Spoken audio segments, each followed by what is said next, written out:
Oh, what's the matter, Liz? Oh, guess. Father's back to the bathroom. Right, first go. You knew I wanted to wash my hair for tomorrow. Darling, your hair looks fine. Well, it isn't. It's filthy. I shall feel at a distinct disadvantage if I have to chair my first editorial meeting with an itchy head. Oh, darling. Well, it's true. I'm going to need all the psychological boosts I can muster. Now, you're not getting cold feet, are you? It's not my feet troubling me, it's my stomach. I've got king-size butterflies. But you've been doing the job for the last month. Yeah, but Mike was still there. Taking a back seat. Come the crisis, he was officially in charge. It suddenly hit me. For the first time in my life, I'm number one. Which is what you want. Yeah, but it doesn't stop me feeling scared. As woman's page editor, I had a few junior reporters and freelancers answerable to me. Now I've got the whole lot. Advertising, accounts, printers, to say nothing of the editorial department. Darling, they'll all be rooting for you. Some of them will, but some of them will resent me. Yeah, no prizes for guessing who. Oh, Maurice has been civil, but then he hasn't had to take any orders from me yet. Well, you'll handle it with your usual tact, I'm sure. I'll try. The last thing I want at the Herald is factions. Yes. That's what made me choose Gray McFarlane. Well, how's that going to stop the factions? I hope he'll break them up. He'd never have been Mike's choice. He's not his type at all, brash and pushy. But he's pleasant enough, and he had a good track record on his Melbourne paper. And I like his ideas. So you're not just employing him as a sop to Mr. Gill? No. I let Maurice influence my decisions just so far and no more. And I'm not going to let him run the editorial meetings the way Mike used to. That's stopping us from tomorrow. Darling, I don't know what you're worrying about. Sounds as though you're going to make a formidable chairperson. So long as they know I'm in charge. Verity isn't being rebellious, is she? Well, she had a crush on Mike, so it was tears all over the farewell party. Poor Verity. Well, she's a nice enough girl, but I don't think she's over-enamored at the prospect of working for me. No, she'll adapt. She'll have to. And I'm going to have to be tough, Peter. I'm only on a year's trial, remember. If I mess this up, I won't get another chance. Hey, Dickon, I think the toast's burning. Burnt, actually. Oh, I thought I'd join you for breakfast today. Oh, so long as you're not expecting Earth Pengelly or Kedgeree a la Plymouth Hoe. Isn't Rob here? Oh, he's in, but out, if you see what I mean. What? Sleeping it off. Oh. Did you know he was going to Mykonos for Easter? Mykonos? Bloody hell, it's all right for some, isn't it? Oh, look, why don't you let me do you some more toast? Haven't got time. Mustn't be late for work today. The new editor's starting. Oh, Peter Tyson's wife. Yes, though I don't think many people think of her as that these days. Most people regard her as feminism's answer to Citizen Kane. I used to have a thing about Peter Tyson. Oh, did you? Yes, in my hot youth. Before Rupert or Bill or any of that lot. What do you think she'd be like as editor? Oh, much in the Mike mould. Makes her sound like a jelly. You want some more coffee? Yes. What do you make of our new landlord? Tom. Still can't get used to the idea of Mr. Underdown from the bank being our landlord. No, he's quite sweet, really. Well, at least he didn't chuck us out. Yeah. I was scared stiff when I heard the Nashes were going. I'd never find another room at this rent. Anyway, I couldn't face being with a whole lot of strangers. Still feel nervous, do you? Stupid, isn't it? No. I mean, a lot of the time I'm fine when I'm here with you and Rob or people I know. I don't even give it a second thought, but sometimes in the street I get all sort of panicky. And when I meet new people, I just want to run in the opposite direction. When will the case come up? Could be another 3 or 4 months. God, I thought of going through all that again. Still, once it's over, it'll be easier for you to forget it all. Perhaps. Anyway, for the moment, this place is my security, which is why I intend to be the model tenant. Oh, that reminds me. Rent's due, isn't it? Is it the end of the month already? I'll leave it out this morning. Create a good impression with our new landlord.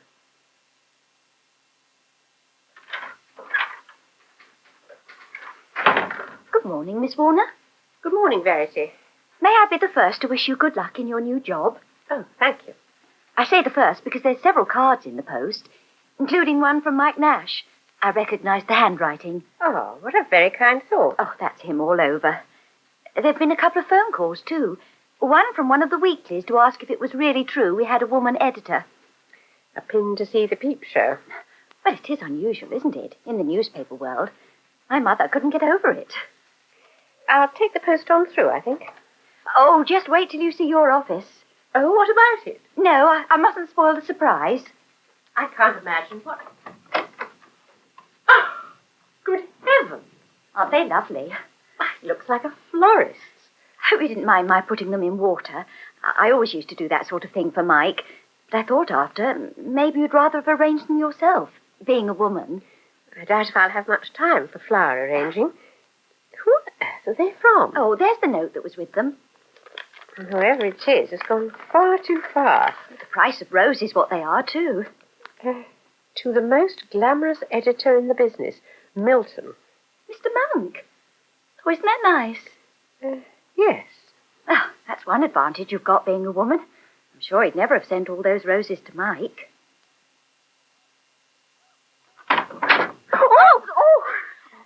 Sorry. No, it's okay. I was about to put this under Mr. Underdown's door. Oh, I'll take it, shall I? He's gone to work and I'm tidying up a bit for him. Oh. Well, he's on his own, you see. Men need looking after, don't they? He doesn't want to come home to an unmade bed and the breakfast things and that. No. He doesn't have any domestic help, so I said I'd give him an hand. Well, I only live across the road at the Waggoners pub. Ah, you must be Donald Fitzroy's sister. Oh, that's right. Yes, I'd heard you moved in with him. Oh, there's another one needs a woman around. But you're one of the tenants here, are you? Yes, Sophie Richmond. Oh, the one who had that nasty experience. Donald told you, did he? Oh, in strictest confidence. It won't go any further. Oh, it must have been awful for you. That's something I've always been in fear and trembling of myself. Yeah, well, it wasn't very pleasant. Well, there's another reason I moved down here with my brother. After my hubby died, I could never feel at ease in that house. Oh, really? You're lucky to be somewhere like this. Nice people. Yes, I am. And a lovely person like George is your landlord. Go that mad. Oh, I took to him the moment I met him. You can always tell, can't you? Yeah, I used to think so. Oh, you can. There's baddies in life and the goodies, and George is a goodie. Did you know his wife? Yes, she was smashing. Donald said. Oh, sad when they'd been married such a short time. Yes. Well, at least I had a few good years. Still, who knows? Perhaps one day he'll take the plunge again.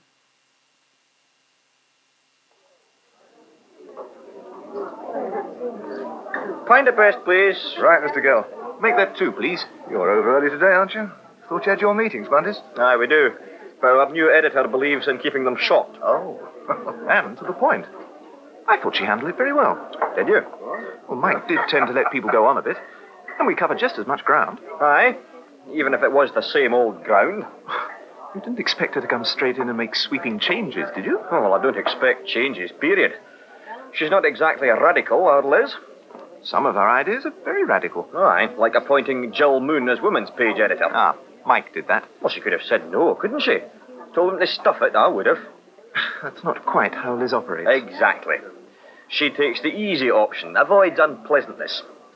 Even if it means promoting a hanger-on like Jill Moon who should have been kicked out long since. Well, I wouldn't have chosen Jill myself. Ah, you actually admit that Liz is not infallible.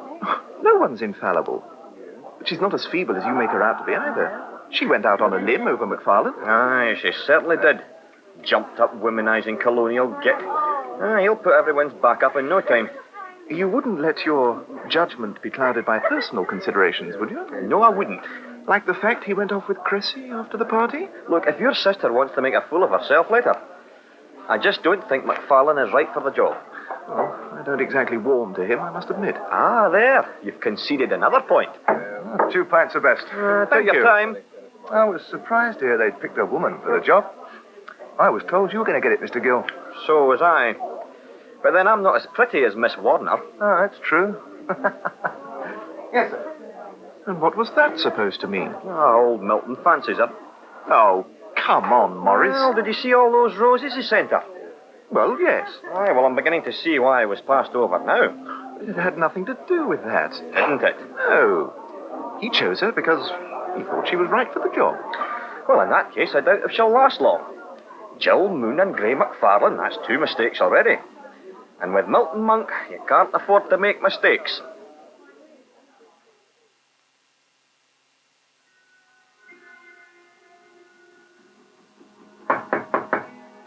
Miss Richmond? Yes?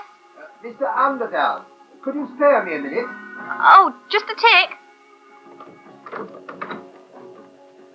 Mr. Underdown. Finished at the bank? Yes, I got off a bit early today. Everybody balanced. Oh, good. Oh, I hope my radio isn't disturbing you. No, I don't mind the radio. Oh, good. I just wanted to catch you before you left for the restaurant. It's about your rent, you see. Did you get it all right? Oh, yes, indeed. If you've got your rent book handy, I'll sign it for you. Oh, well, I haven't got a rent book. The boys upstairs have one.